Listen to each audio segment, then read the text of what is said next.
자, 이제 같이 한번 봐볼까요? 자, 이 문제는 어제도 설명을 드렸던 것처럼 이제 필요한 것들을 당연히 만들 수 있어야 되고 그건 뭐 어려울 게 아니고요. 다만 만들어낸 이후에 이 코드가 실행되는 데 있어서 필요한 것들을 전체적으로 다 예상을 하고 만들어내는 그런 능력이 좀 필요한 문제였어요. 그리고 이런 걸 여러분들이 잘 하실 수 있어야 지금 이거 리스트까지 배우고 나서 한다고 했던 CLI 프로그램 만드는 거 이게 별 문제 없이 가능할 겁니다. 자, 그래서 일단은 제가 어제 힌트를 많이 드리긴 했지만 여러분들이 앞으로 이런 어떠한 문제를 해결해야 된다, 요구사항이 존재한다 라고 했을 때 이제 어떤 느낌으로 얘를 접근해야 하는지 관점부터 한번 들어가 볼 거예요. 자, 일단은 이 문제를 보고 가장 먼저 해야 할 것 한번 판단을 해보죠. 사람 인력 관리소 클래스 생성, 이건 해야 되죠. 그래야 타입과 객체 사용할 수 있으니까. 그 다음에 사람 타입도 필요하겠네요. 그러면 사람 클래스 생성, 이거 두 개는 무슨 일이 있어도 해야만 해요. 그죠? 그 다음에 add 사람 메서드와 get 사람 메서드 두 개를 만들 필요가 있겠네요. 그리고 자기소개 메서드도 만들어야 되는데 add 사람이랑 get 사람 같은 경우는 사람 인력 관리소 클래스에 만들어야 되고 자기소개 같은 경우는 사람 클래스에 만들어야 되는 상황입니다.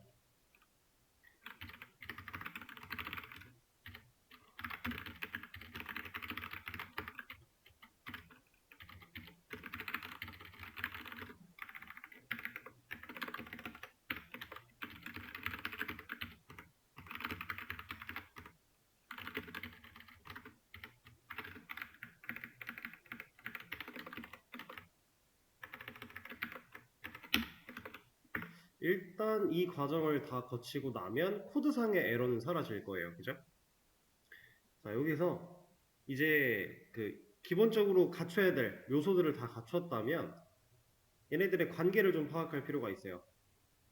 제가 어제 힌트를 드렸던 부분인데, 자, 이런 제가 지금 하려고 하는 이런 문제 요구사항을 전반적으로 파악하는 이 흐름을 분석하는 걸 하지 않고 진짜 막무가내로 되는 것부터 하나하나 그냥 해나가다 보면은 분명히 되돌아가서 일을 두 번 해야 되는 상황이 와요. 그래서 어느 정도 이 큰 그림을 좀 그려놓고 할 필요가 있는데 일단 이걸 먼저 해볼게요.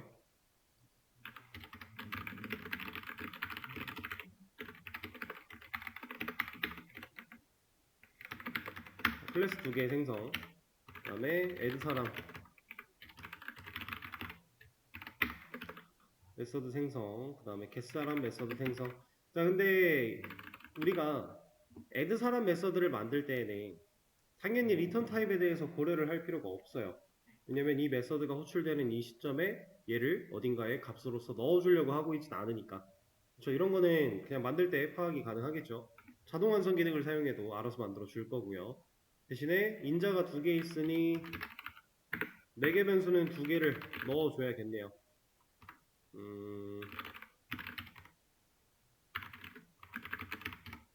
타입에 맞게 이름도 적절히 지어줬고요. 그 다음에 겟사람, 얘 같은 경우는 이제 리턴 타입이 좀 필요하겠죠. 겟사람은. 왜냐면 이 메서드의 실행 결과를 지금 사람 타입의 변수에게 넣어주려고 하고 있으니까. 그럼 이 겟사람이 가져야 되는 리턴 타입은 당연히 사람이어야 돼요. 그리고 얘도 인자를 하나 갖죠? 매개 변수를. 그리고 사람이라고 하는 리턴 타입을 가지게 되면은 일단 리턴 타입이 생겼으니까 무조건 뭐라도 리턴을 하긴 해야 돼요. 그래야 에러가 없어요. 그래서 리턴 널, 사람도 첨조형 타입이기 때문에 리턴 널을 사용해서 일단은 에러만 없게 만들어주고, 자기소개 같은 경우는 사람 클래스에 있어야 되는데 얘도 리턴 타입이 필요가 없죠. 이런 거 잘 판단해서 일단 메서드를 만들어 놓는다. 여기까지. 이러면 이거 한 겁니다. 자, 이걸 가지고서 이제 이런 출력 결과가 나올 수 있게끔 처리를 하면 되는데, 자, add 사람을 진행했을 때 이만큼의 코드를 무시한다라고 했을 때, 얘네를 안 한다, 신경을 쓰지 않는다라고 했을 때는 이것만 놓고 보면 어려울 게 하나도 없어요. 자, 인자로 받아온 홍길순과 33이라고 하는 데이터를 이 출력에 넣으면 돼요. 넣는 거 어렵지 않죠. 그냥 매개변수로 받았으니까 변수 사용하면 돼요. 그리고 이 상황에서 우리가 1번째 사람, 2번째 사람, 3번째 사람이라고 하는 이 데이터만 잘 처리하면 문제가 없습니다. 자, 이걸 할 때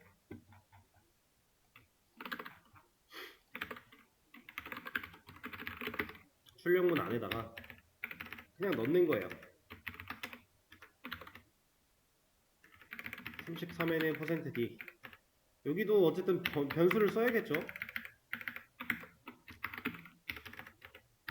자, 이렇게.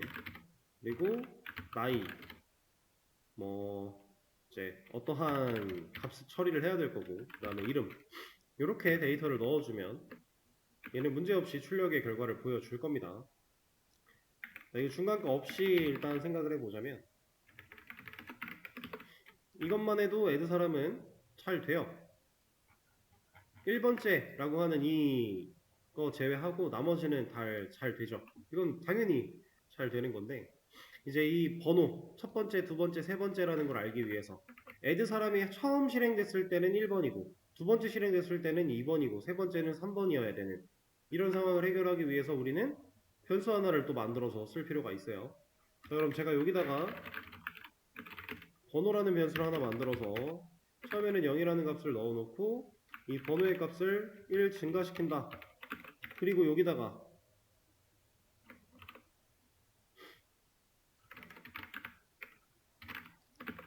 번호라는 값을 쓴다. 이러면 이거 해결이 됩니까? 안 되겠죠? 여전히 1번이에요. 왜냐면 메서드가 호출할 때마다 변수를 새로 만들어질 거니까. 아, 그러면 이거 지역 변수로는 안 되겠구나. 전역 변수로는 나가 있어야 이 메서드가 호출될 때 이 번호라는 애가 매번 초기화되지 않을 거니까.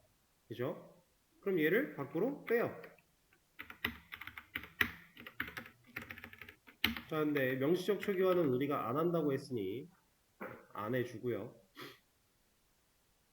그리고 번호라고 하는 녀석의 값을 1 증가시키겠다. 그리고 번호를 사용하겠다.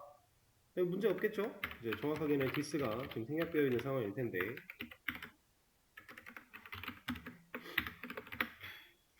네, 그러면은 이 전역 변수 번호는 일단 전역 변수라서 0으로 초기화 될 거고, 그걸 우리가 1 증가시켜서 여기에 사용하면 처음 애드 사람 실행할 때는 1. 그럼 얘가 1이 되어 있는 거니까 두 번째 애드 사람 할 때는 2가 되고 3이 되고 잘 증가되겠죠. 이러면은 애드 사람은 끝이 납니다.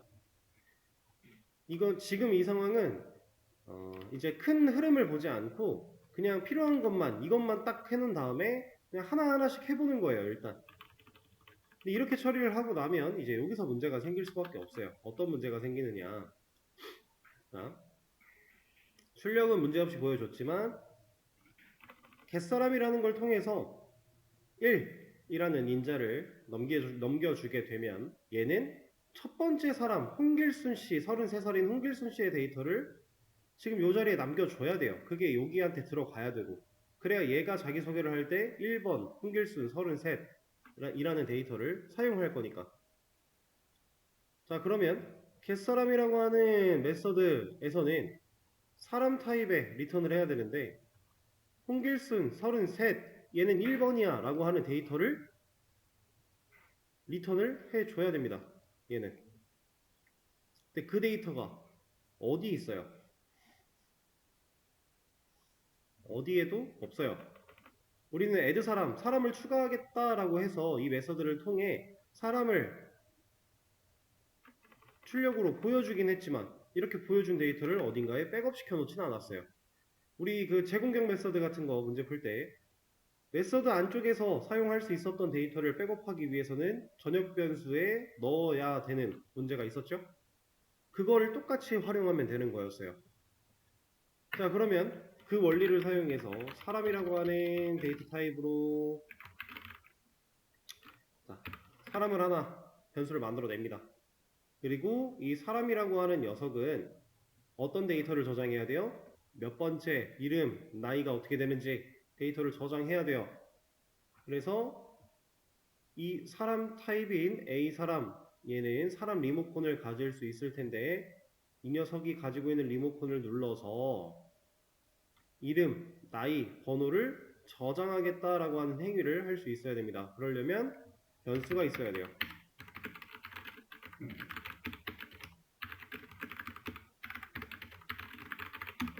이런 변수가 없다면 사람 리모컨에는 데이터를 저장할 수 없겠죠. 사람 객체는. 그래서 변수를 일단 만들어 주고요. 실제로 사람 이 변수에게, 이 객체에게 저장할 데이터는 이름, 나이 여기 있고 번호 증가된 거 여기 있어요.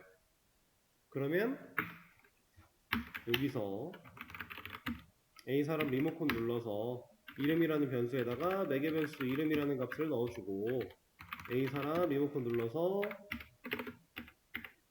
나이에다가 나이 넣어주고 A 사람 번호에다가는 지금 시스점 번호를 넣어주겠다. 자, 이러면 진짜로 사람 데이터를 저장했죠. A 사람이라고 하는 이 녀석에게 저장을 하려고 한 거예요. 근데 물론 지금 당장 이렇게만 하면 해결은 안 됩니다. 이건 해결은 안 되는데 진짜로 해결하기 위해서 당연히 사람 객체는 만들어 줘야 돼요. 우리가 여기다가 변수를 만들어낸 거는 객체를 만들겠다는 아니니까 일단 객체를 만들어서 리모컨 진짜로 연결하는 것부터 하고 이런 데이터 저장하고 출력하고 이러면 진짜로 전역 변수 A 사람에게는 사람 객체 이런 정보를 가진 사람 객체를 저장을 한 겁니다. 그렇게 저장한 걸 get사람 했을 때 리턴하면 돼요. 자, 근데 이렇게 저장을 하겠다라고 해놓으면 add 사람 첫 번째, 두 번째, 세 번째 했을 때 여기에 저장되어 있는 데이터는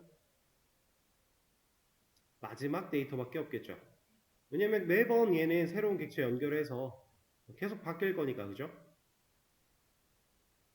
처음에는 홍길순 33을 가졌다가 그 다음에 두 번째 홍길동 20을 가졌다가 마지막 add 사람 했을 때 임꺽정 30을 가질 거니까 이 변수는 하나니까 하나한테 값을 계속 재할당을 3번 한 거니까 그러면 안 되겠구나. 그럼 우리가 이걸 해결하기 위해서는 이런 사람 데이터를 저장할 수 있는 변수를 3개를 만들어야 되겠구나.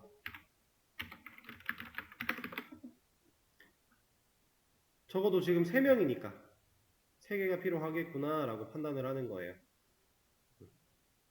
그러면 진짜로 여기서 데이터를 저장하려고 하는 이 행위를 우리가 이제 조금 더 신중하게 해야 되죠. 어떻게 해야 되냐면 자, 지금 1, 2, 3이라고 해서 3개를 만들어 놓은 상태에서 첫 번째 추가된 홍길순 33이라는 사람을 1한테 저장을 할 거고요. 두 번째는 2한테 저장을 할 거고 세 번째는 3한테 저장을 할 거예요.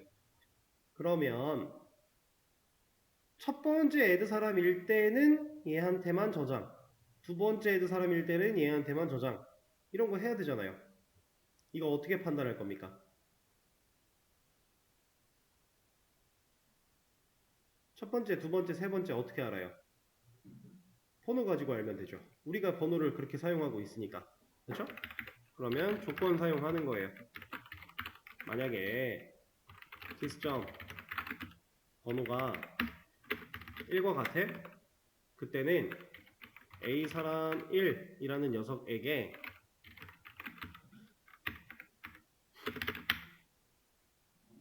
이거는 이렇게 표현을 할게요.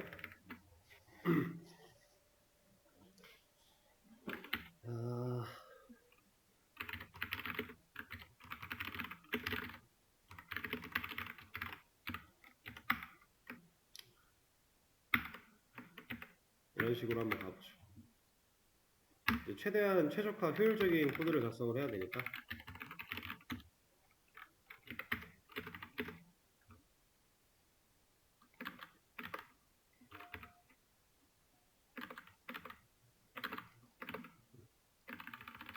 이렇게 해주고요. 이거는 이제 저장하는 행위예요. 이거는 그냥 하는데 이렇게 만들어진 A사람이라는 변수, 저 리모컨을 여기다가 넣겠다. 그리고 else if 해서 번호가 2일 때는 여기에 쟤를 넣겠다. 그럼 또 else if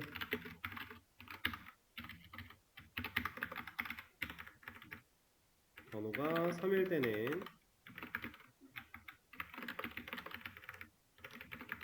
여기다가 저 녀석을 넣겠다. 이러면 add 사람 한번 할 때마다 우리가 원했던 순서대로 1, 2, 3에 잘 들어가겠죠? 자, 이렇게 들어갔어요. 그러면 이렇게 들어간 데이터를 겟사람 때 줘야죠. 자, 이때는 주는 방법 똑같겠네요. 만약에 번호가 외계변수로 받아온 번호가 1과 같다면 이때는 1번 줘야 됩니다. 1번은 누구예요?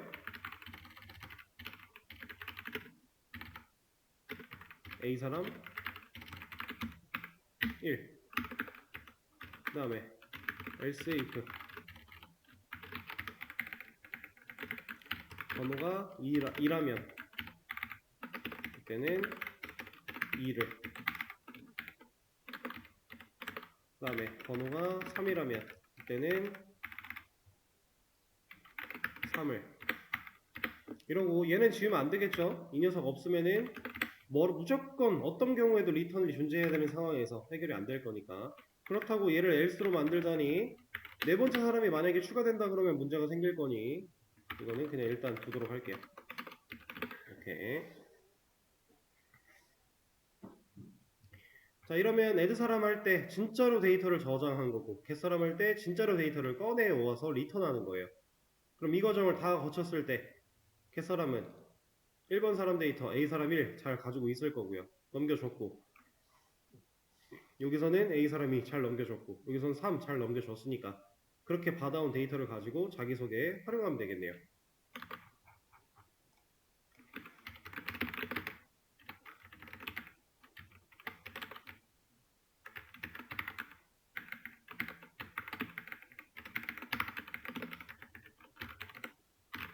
여기에 디스점 번호, 디스점 이름, 디스점 나이. 자, 이렇게 코드를 작성하고 나면은 우리가 원했던 결과를 진짜로 해결할 수 있어요.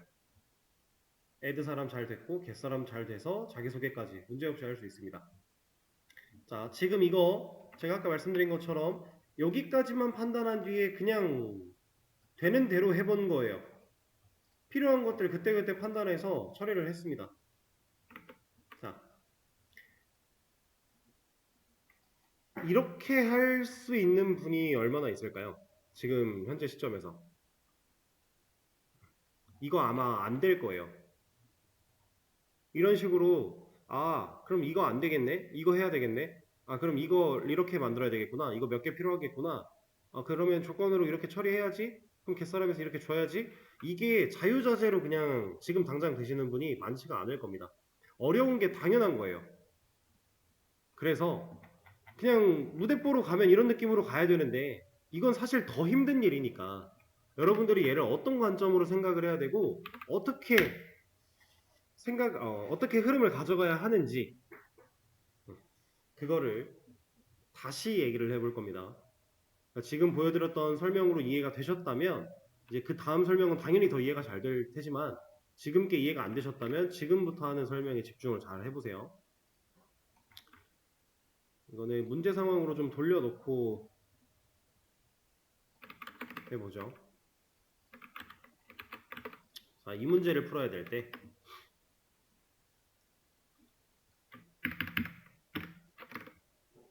이렇게 놓고 보겠습니다. 좀 작겠지만 자, 아까 필요한 것들은 다 나열을 했으니 그거는 넘어가도록 하고요. 자, 일단 흐름을 쭉 보는 거예요. 제가 힌트로 드렸던 흐름을 생각해 보는 겁니다. add 사람이 진행되었을 때 그리고 get 사람이 진행되었을 때 어떤 일들이 일어났어야 하는가 실제로 어떤 역할로서 얘네들이 활용이 되었는가를 제가 힌트를 드렸죠. 애드 사람은 실제로 사람 데이터를 저장했어야 하는 역할. 그 다음에 겟사람은 저장된 사람 데이터를 꺼내와야 하는 역할. 얘네들이 가지고 있는 역할은 이래요. 자, 이거를 제가 이런 스토리 라인을 가지고서 한번 또 설명을 드려볼 건데, 자, 이렇게 인력사무소가 있어요. 인력관리사무소. 제가 여기 일하는 직원입니다. 여기가 문이 있다면 여기 문을 열고 손님들이 들어와요. 이제 인력 이제 인부분들이 들어오겠죠. 그럼 저는 여기에 책상이 이렇게 있고 제가 여기 있습니다. 손님이 딱 들어와서 오늘의 첫 번째 인력분은 이제 33살 홍길순 씨가 딱 들어오는 거예요. 그럼 제가 일단 이 사람이 누군지 모르니까 물어봐야죠. 몇 살 누구십니까? 그럼 얘가 33살 홍길순입니다. 얘기를 해요. 그럼 제가 여기서 33살 홍길순 씨 오셨습니다 라고 외쳐요. 이렇게. 두 번째 홍길동 20살 와요. 제가 또 물어봐서 듣고 외쳐요. 세 번째 와요. 외쳐요. 그게 좀 아까 이거 무시하고 애드 사람을 진행했을 때 벌어졌던 일이에요. 외치기만 하는 거죠. 자, 그렇게 외치기만 하면 어떤 문제가 있느냐? 한 일주일 뒤, 한 달 뒤쯤에 와서 야, 그날 왔던 홍길순 씨 혹은 그날 첫 번째로 오셨던 그분 누군지 알아? 이거 어떻게 기억할 거예요? 기록을 안 해놓고 저장을 안 해놓으면 우리가 기억할 수가 없다라고 하는 게 관점입니다. 여기다 이제 그려놓고 계속 이어서 갈게요.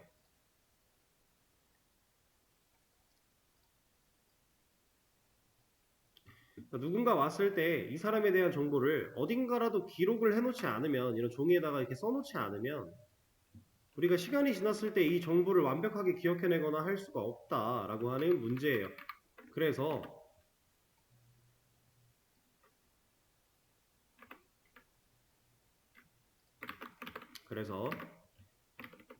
이제 그냥 외치기만 하고 끝날 게 아니라 진짜 종이에 적습니다.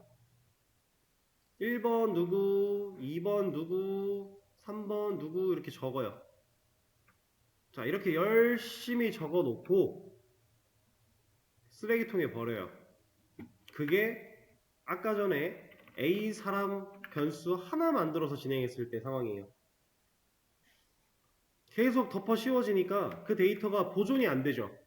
그러니까 열심히 적어 놓은 그 데이터는 이 종이 한 장, 얘는 1번 누구 썼습니다. 그리고 2번이 오면 얘 버리고 다시 써요. 새 종이에다가. 얘 버리고 또 써요. 그리고 이거 하나 들고 있는 거예요. 이러니까 앞에 있는 얘네들은 의미가 없어지죠. 아, 그럼 이것도 안 되겠구나. 진짜로 한 명 한 명의 데이터를 다 따로따로 저장을 해야 되고, 이렇게 저장된 데이터들을 파일철에 잘 끼워서 어딘가에, 이렇게 책상 어딘가에 잘 보관까지 하는 그 행위, 그게 아까 마지막에 보여드렸던 사람 타입의 변수 3개 만들어서 각각 따로 저장해서 보관하고 있는 거예요. 지금 그런 상태입니다.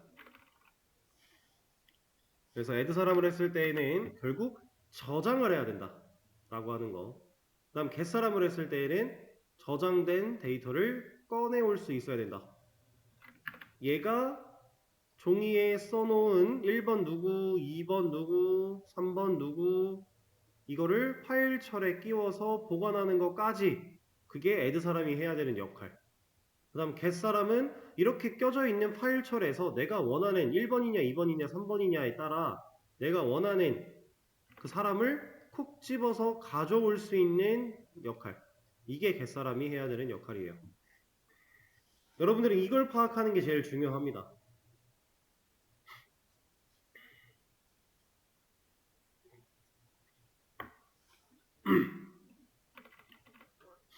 자, 그래서 이 역할을 파악하고 나면 사람 데이터를 저장하려면 뭐가 필요하지? 여기로 갈 수 있어요. 역할, 서로 어떤 두 메서드의 역할을 정확하게 파악을 했다면 내가 사람 데이터를 저장하려면 뭐가 필요하지? 저장을 해야 되니까 뭐가 필요합니까? 사람 객체가 필요하죠. 왜냐면 객체가 실제로 변수들을 가지고 값을 가질 녀석이니까. 그래서 사람 데이터를 저장하려면 사람 객체가 필요하구나 알 수 있어요. 그럼 사람 객체가 필요한데 지금 우리가 저장해야 되는 사람이 몇 명?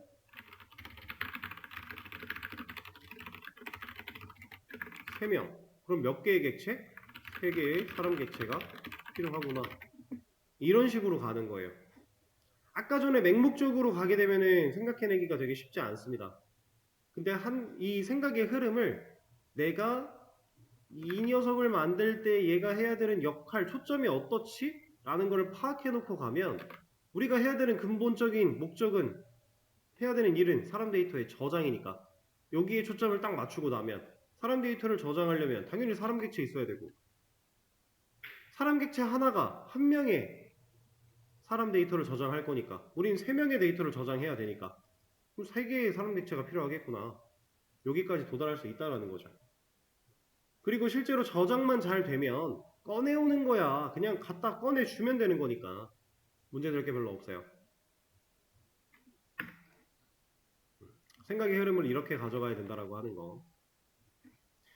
그리고 지금 이거를 나중에도 느끼시겠지만 사람인력관리소를 게시판이라고 보시면 애드 사람이라고 하는 거는 글쓰기예요. 글을 써서 저장하는 겁니다. 애드 사람. 글에 대한 정보를 저장하는 거예요. 1번 글, 2번 글, 3번 글. 그리고 겟사람 하는 거는 이제 이 글 하나 가져와서 읽겠다라고 하는 거죠. 그러면 우리가 이제 글쓰기라는 걸로 비유해서 봤으니까 여기서 보면은 상세보기 기능 정도 되겠네요. 글 하나 꺼내서 보는 거. 지금 그런 거 해보고 있는 거예요. 우리가 나중에 게시판 만들 거니까. 그 예행 연습을 이렇게 하고 있다. 자, 그래서 아까 전에 제가 보여드렸던 방식처럼 사람 객체가 3개 필요한데 그 3개의 사람 객체를 우리가 이제 배열을 사용할 수 없다는 조건 때문에 각각 다른 전역 변수 3개로 만들어서 처리를 했던 거고 이렇게 처리를 하게 되면 자연스럽게 이제 조건문을 통해 지금 몇 번인지에 따라 어디에 저장할지 이렇게 하드코딩 식으로 좀 넣을 수밖에 없어요. 아마 대경님께서 말씀하셨던 좀 하드코딩스럽다라고 했던 부분이 이런 느낌이지 않았을까 싶어요. 비슷했던 것 같아요. 그죠? 그래서 일단은 좀 차이를 보여드리기 위해서 아까처럼 다시 써야겠네요. 이거는 돌릴게요. 이렇게 돌려놓으면은 제가 해결했던 상황 그대로 있는 거니까. 자, 얘를 이제 배열을 사용할 수 없습니다라고 하는 이 조건을 뭉개 볼게요. 없애 볼게요. 그래서 배열을 한번 사용을 해 보겠습니다. 실제로 여러분들이 개발할 때는 배열 같은 거 쓰지 마세요. 이런 조건이 걸릴 리가 없잖아요. 그죠? 그래서 배열을 쓸 수 있다라고 가정을 해놓고 자, 이 코드가 얼마나 간결해지는지 한번 느껴보세요. 일단 사람 객체 3개 필요해요. 얘를 사람들이라는 타입을 사용해서 이렇게 바꿀 수 있겠네요. 이 타입의 사람들이라고 하는 이 사람 배열 타입은 어차피 사람 데이터 밖에 못 들어가는 녀석들이니까 문제 없겠죠? 자, 여기서는 일단은 명시적 초기화를 그냥 사용을 좀 해버리겠습니다. 좀 3명의 데이터를 저장할 거니까 사람 데이터 3칸 들어갈 수 있는 공간 만들어서 일단 배열 생성. 자, 그리고 애드 사람 할 때 이제 이런 거 필요 없어요. 자, 사람 객체 만들어서 이렇게 데이터 값 저장까지 다 했습니다. 그러면 이제 얘는 어디로 들어가야 돼요? 첫 번째 애드 사람을 실행했다. 1번의 애드 사람. 이때는 사람들 3칸짜리니까 우리가 방이 이렇게 3칸 완성이 되겠죠? 여기 0번, 1번, 2번 3칸 들어있을 텐데 첫 번째 애드 사람을 진행했을 때 만들어진 이 사람 데이터는 당연히 0번으로 들어가야죠. 배열은 순서가 의미가 있으니까. 그 다음에 두 번째로 애드 사람을 진행하면 얘는 1번으로 들어가야 되고 세 번째는 2번으로 들어가야 돼요. 자, 첫 번째일 때 0번에, 두 번째일 때 1번에, 세 번째일 때 2번에 번호 마이너스 1이네요. 그래서 사람들 불러다 놓고요. 여기에 우리 디스 번호가 가지고 있는 값에서 마이너스 1번 방에다가 나는 저 A 사람을 넣을 거야. 이러면 첫 번째 애드 사람 했을 때는 번호가 1일 거니까 1 마이너스 1 하면 0이죠. 그럼 0번 인덱스에 얘 넣을 거야. 자, 두 번째 애드 사람 했을 땐 얘가 2니까 2 마이너스 1 하면 1이죠. 1번 인덱스에 얘 넣을 거야. 그럼 이거 조건 필요 없이 이거 한 줄이면 끝났네요. 자, 갯사람도 마찬가지예요. 조건 같은 거 필요 없어요. 1번일 때 몇 번 방에 있는 애 줘야 돼요. 1번일 때 0번에 있는 거 줘야 되고 2번일 때 1번에 있는 거 줘야 되고 3번일 때 2번에 있는 거 줘야 돼요. 이거 똑같이 번호 마이너스 1이네요. 그럼 리턴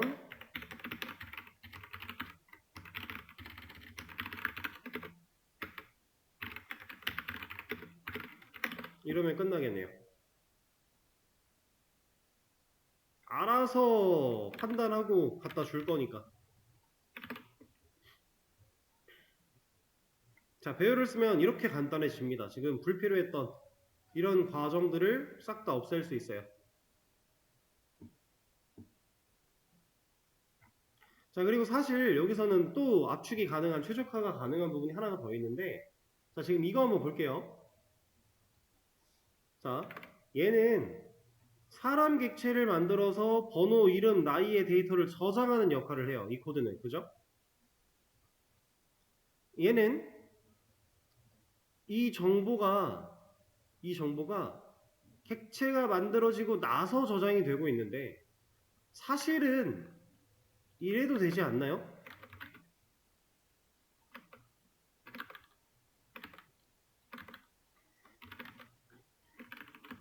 이렇게 인자로 다 넣어주고 이거를 생성자를 통해서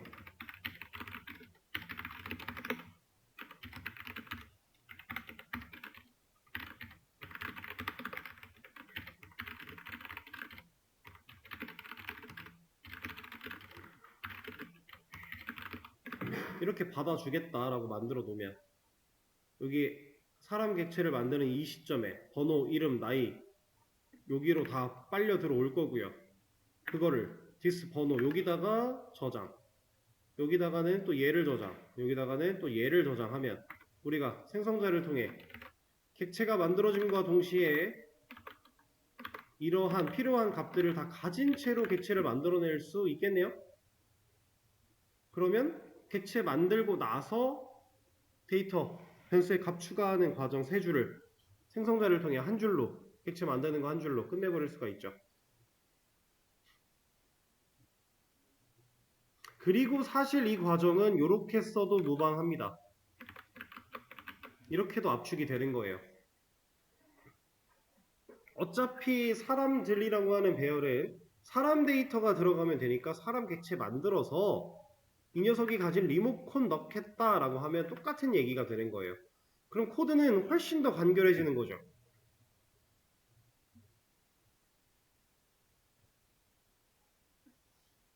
이렇게. 자, 그리고 따지고 보면은 이런 것도 굳이 이렇게 쓸 필요가 없고요.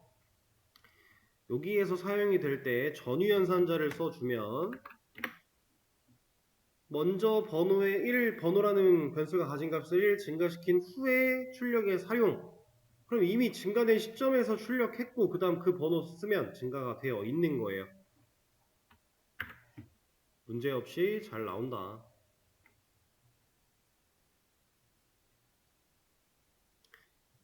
자, 근데 이렇게 코드를 최적화를 하고 나면 사실상 제일 좋은 점은 뭐냐? 일단 간결해져서 코드를 작성하는 것부터가 편하다. 이것도 당연히 장점이지만 그것보다 더 큰 장점은 뭐냐면, 자, 네 번째 사람이 추가됐다라고 가정을 해볼게요.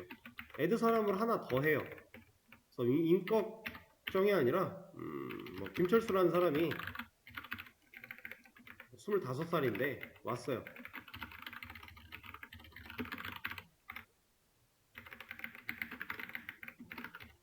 네 번째 사람이 등장합니다. 그러면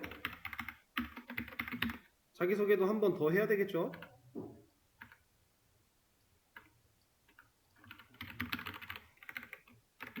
자, 이런 작업을 해야 돼요. 자, 이때 만약에 배열을 사용하는 버전이 아니라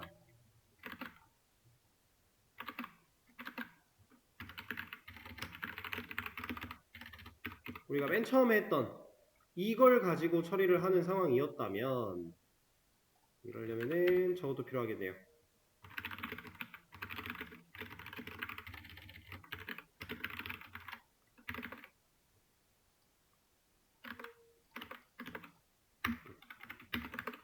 이런 버전을 이 버전대로 쓰는 상황이었다면, 이 네 번째 사람을 하기 위해서 우리가 해야 되는 일은 일단 변수 하나 더 생성, 저장할 거 만들어내야죠. 그 다음에 여기서 else if 하나 더 생성, 번호 4일 때 A 사람 4한테, 그 다음에 여기도 else if 하나 더, 번호 4일 때 A 사람 4. 이래야 우리가 원하는 결과 얻어낼 수 있어요. 그죠? 자, 근데 이 버전, 배열을 사용하지 못하는 이 버전 말고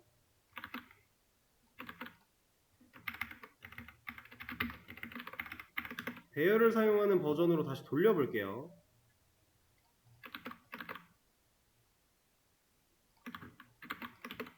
이렇게 한다. 그러면 네 번째 사람이 추가됐을 때 우리는 얘만 건드리면 돼요. 칸 하나만 더 만들어내면 나머지는 알아서 돼요. 자, 이게 뭘 뜻하느냐?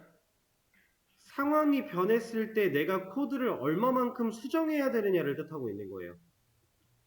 이거는 당연히 전자보다 배열을 사용한 후자 쪽이 훨씬 더 이득이다 라고 말할 수밖에 없는 거죠. 왜냐면 우리가 건드려야 되는 부분이 현저하게 적으니까. 우리가 상황이 살짝 변했을 때, 이런 A라는 상황이 A 플러스라는 상황으로 변했을 때 건드려야 될 코드가 많다면 이거는 애초에 A를 잘못 만든 거예요. 왜냐면 웹이라고 하는 건 쉴 새 없이 유지보수를 해야 되는 그런 녀석인데, 뭐 아주 간단한 거 하나 추가됐다고 해서, 어떤 상황이 살짝 변했다고 해서 코드를 전체를 다 뜯어 고쳐야 된다 이러면은 애초에 잘못 만들었다라고 해도 과언이 아닙니다. 이런 상황이라고 가정을 했을 때, 지금 배열도 사실 여기를 건드리긴 건드려야 돼요. 그래서 얘도 그렇게 썩 무조건 좋은 건 아니에요. 아예 안 건드려도 되게끔 만드는 게 제일 좋아요. 지금 이런 얘기를 하고 있는 거예요. 세 명의 방문일 때는 코드를 안 건드려도 되는데, 한 명 더 추가돼서 4명이 방문을 하면 그때는 코드를 뜯어 고쳤어야 되는 거죠. 근데 배열 버전에서는 훨씬 더 간결하게 고치고 해결이 됐었는데, 사실상 이것도 안 좋다. 아예 안 고쳐도 3명이든 4명이든 5명이든 50명이든 상관없이 그냥 알아서 될 수 있게끔 해주는 게 맞다를 얘기하고 있는 겁니다. 그렇게 되게끔 해야 된다, 우리는. 그래서 그걸 할 수 있게 만들어주는 녀석이 리스트라는 녀석이에요. 배열은 이런 한계가 있어요. 왜 한계가 있느냐? 배열은 사이즈를 정해야 되죠. 최초에 이 배열이라는 객체를 만들어내는 시점에 사이즈를 제한을 둬야만 해요. 그러다 보니까 내가 3명이 올지 4명이 올지 10명이 올지 100명이 올지를 몰라요. 그러면 여기다가 이렇게 좀 한 번에 큰 숫자 넣어놓으면 되는 거 아닌가요? 라고 하실 수도 있어요. 자, 큰 숫자를 넣었습니다. 10만이에요. 10만 맞죠? 10, 100, 1000만, 10만. 네. 10만으로 넣어놨는데 그럼 10만 명 올 때까지는 문제가 없긴 해요. 근데 10만 1명 오면 이 1명 어떻게 할 거예요? 10만 명이 안 넘으리라는 보장이 없잖아요. 넘으면 그냥 바로 터지는 겁니다. 안 돼요. 에러 나요. 10만 1명째 되면 더 이상 데이터를 저장하지 못할 거니까. 당연한 얘기예요. 여기가 3인 상태에서 애드 사람을 4번 해버리면 터집니다. 안 될 거거든요. 이건 어쩔 수가 없어요. 당연한 얘기예요. 그러니까 배열은 이런 한계를 가지고 있다. 이 한계를 없앨 수 있는 게 리스트다 라고 하는 겁니다. 자, 일단 지금 풀었던 첫 번째 문제 그냥 정답과 배열 사용하는 정답 버전 둘 다 지금 업로드를 해드렸고요. 수업 페이지 새로 고침해보시면은 올라왔을 거예요. 이렇게 중간에 이제 힌트 1, 2, 3 이렇게 존재하는데 이 힌트들은 문제를 다시 한번 풀어보고 싶은데 정말 모르겠다 그러면 하나씩 열어서 봐보세요. 문제를 해결하기 위해 어디에 초점을 맞춰야 되는가 이런 것들이 좀 적혀 있을 겁니다. 자, 이렇게 해서 문제는 다 풀었으니까 이거는 제거를 좀 해주도록 하고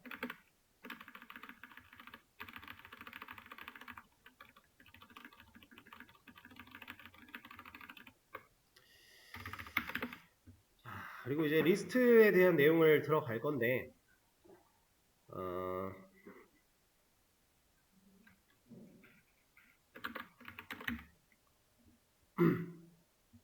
제가 여러분들한테 저번에 한번 설명을 드렸어야 되는데 시간이 없어서 못 드리고 그 다음에 깜빡해가지고 넘어갔던 부분이 하나가 있어요. 그거를 좀 얘기를 드리겠습니다. 먼저 리스트를 들어가기 전에 별건 아니고요. 되게 간단한 녀석이에요.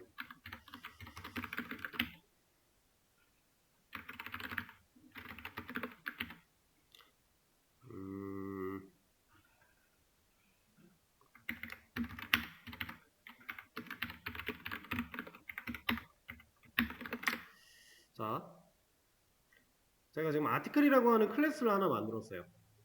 특별한 녀석은 아니고 그냥 보통 게시물이라고 하는 그런 단어로서 많이 사용하는 녀석인데 id라는 변수를 하나 생성을 해놨죠. 자, 우리가 아티클 객체를 만들어서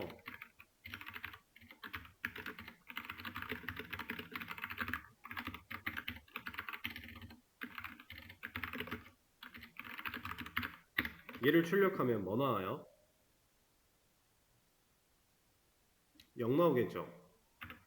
이게 0이 나올 수 있는 이유는 전역 변수는 초기화 해줄 거니까 기본값으로. 그죠? 자, 근데 전역 변수를 그냥 초기화 해주는 건 자바가 하는 일인 거고 우리가 이 녀석을 직접 초기화하는 방법들이 몇 가지가 있을 거예요. 그죠? 좀 전에도 말이 나왔던 이거는 우리가 직접 선언하면서 동시에 초기화한 거죠. 이거는 명시적 초기화라고 얘기를 해요.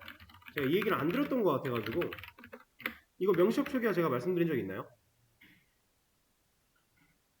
없었던 것 같아요. 이렇게 전역 변수를 생성했는데 그 즉시 초기화하는 거 이걸 우리가 명시적 초기화라고 합니다. 근데 이 방식은 아예 안 써요. 여기까지는 말을 했던 것 같기도 하고 명시적 초기화 방식인데 얘는 사용하지 않는다. 왜냐하면 명시적 초기화를 사용해버리면 우리가 객체를 만들 때마다 매번 똑같은 값으로밖에 못 만들어요. 이 변수가 가진 값이.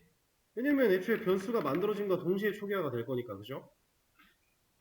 객체를 이렇게 하나를 더 만든다고 해도 이 둘은 같은 값일 수밖에 없잖아요. 10. 그렇게 초기화가 돼 있으니까. 그래서 잘 안 해요. 객체는 각 객체마다 똑같은 모양이고 똑같은 변수지만 다른 값을 가지게 하는 경우가 더 많으니까. 그래서 쓸모가 별로 없습니다. 그래서 안 한다. 그래서 이 명시적 초기화는 그냥 없는 셈 쳐도 됩니다. 이걸 해야 하는 상황은 저거일 때, 상수일 때. 그때는 명시적 초기화 안 하면 못 쓸 거니까. 그때 빼고는 할 필요가 없는데 자, 그거 말고도 우리가 이 변수를 초기화할 수 있는 방법은 여러 개가 있어요. 물론 객체를 만들어서 여기서 초기화를 하는 방식도 있을 겁니다. 이런 식으로. 이러면 이제 위에 건 10, 아래 건 0 나오겠죠. 자, 이렇게 하는 방법도 있는데 이거는 객체 외부에서 초기화를 하는 방식이고 객체 내부에서 초기화하는 방식. 자, 첫 번째 아티클이라고 하는 생성자를 통해 하는 방식. 여기다가 20이라는 값을 넣어서 저 20이라는 값을 여기서 매개 변수로 받는다. 그럼 this.id한테 이 id가 가진 값을 넣어주면 이제 객체를 만드는 시점에 이 id 값을 우리가 정해버리는 거죠. 이렇게. 위에선 20, 아래에선 10 잘 나올 거예요. 생성자 우리가 배웠던 거. 자, 이거는 생성자라는 개념이에요. 변수를 초기화하기 위한 목적으로 많이 사용을 하는 건 맞지만 초기화를 위한 목적으로만 존재하는 녀석이 아니에요. 생성자는 얘만의 역할이 또 존재하니까. 이거 말고 진짜로 여기에 존재하는 이 전역 변수를 초기화하기 위한 목적으로 존재하는 녀석들이 있습니다. 그걸 우리가 초기화 블럭이라고 얘기를 해요. 이 초기화 블럭은 두 종류가 있는데 하나는 인스턴스 초기화 블럭이고요. 하나는 스태틱 초기화 블럭이에요.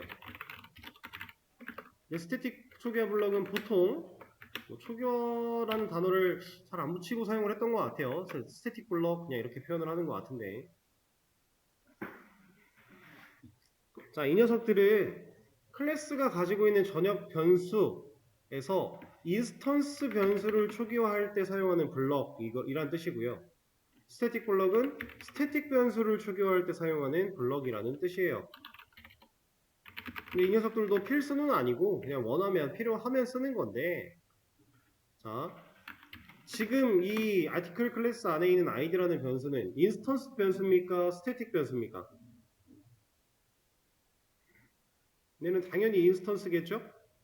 왜냐면 스태틱 애초에 안 붙어 있고 객체가 만들어져야만 세상에 태어날 수 있는 녀석이니까 그죠? 이거 인스턴스 변수라고 말씀드렸었어요. 자, 이 녀석은 스태틱 초기화 블럭에서 초기화를 할 수 없어요. 왜냐면 인스턴스가 생성이 되어야 세상에 존재할 거니까. 개념은 스태틱 배웠을 때랑 똑같아요. 그래서 이 녀석은 인스턴스 초기화 블럭으로 초기화를 할 수 있는데 그 인스턴스 초기화 블럭은 이렇게 씁니다. 아무것도 없이 중괄호를 열고 닫아요. 여기서 이런 걸 할 수가 있어요. 그러면 객체를 만들었을 때 인스턴스가 생성이 될 때 그때 이 초기화 블럭도 실행이 됩니다. 그래서 값이 나와요. 0이 아니라 10으로.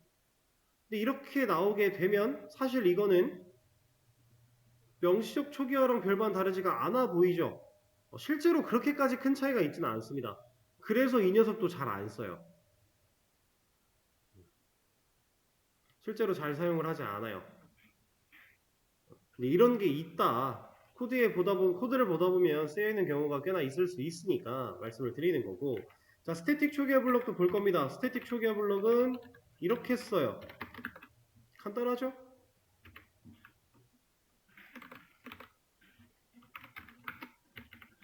이런 식으로 사용을 한다. 자, 이 녀석은 인스턴스 초기화 블럭, 인스턴스 변수를 초기화할 수 없다라고 했어요. 디스 사용 애초에 불가하고요. id 접근도 안 됩니다. 자, 그러면 얘는 스태틱 변수에게 접근을 할 수 있을 텐데,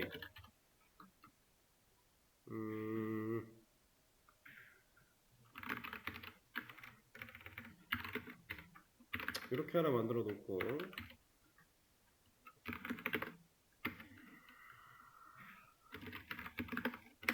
자, 이런 식으로 한다면, 얘는 이 lastId라고 하는 스태틱 변수의 값을 10으로 잘 초기화를 해 줄 겁니다.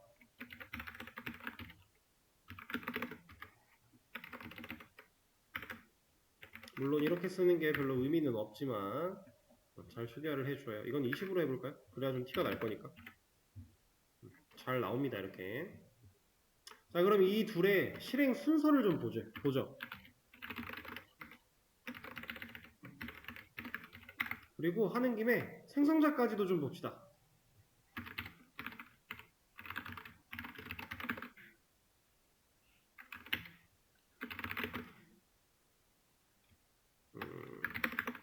이렇게. 여기서도 이런 걸 좀 해볼까요?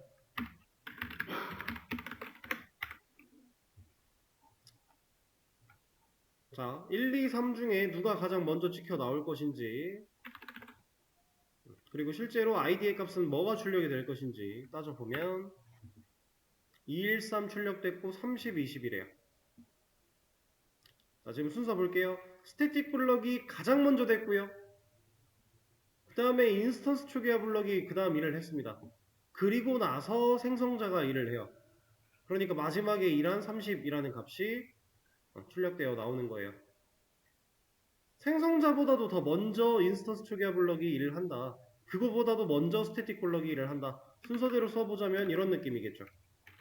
스태틱이야 당연히 먼저 일하는 거 당연한 얘기고, 인스턴스 초기화 블럭이랑 생성자 이런 식으로 동작을 한다.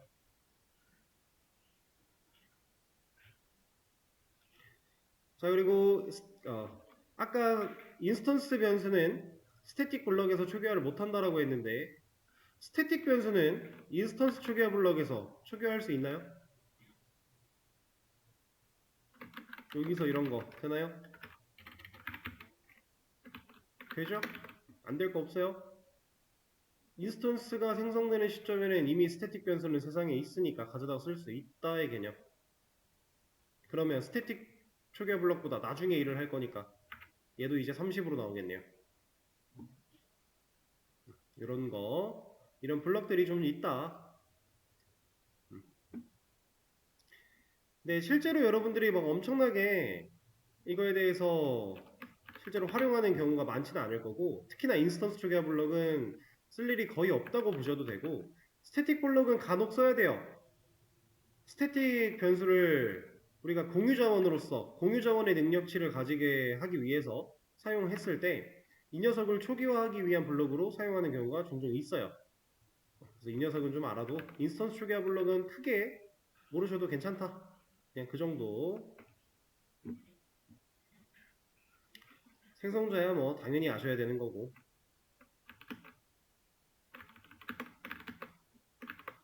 이런 개념이 하나가 있었습니다. 자, 그러면 이제 쉬는 시간을 좀 가졌다가 다음 시간에 이제 아까부터 예고드렸던 리스트에 대해서 좀 배워보도록 할게요.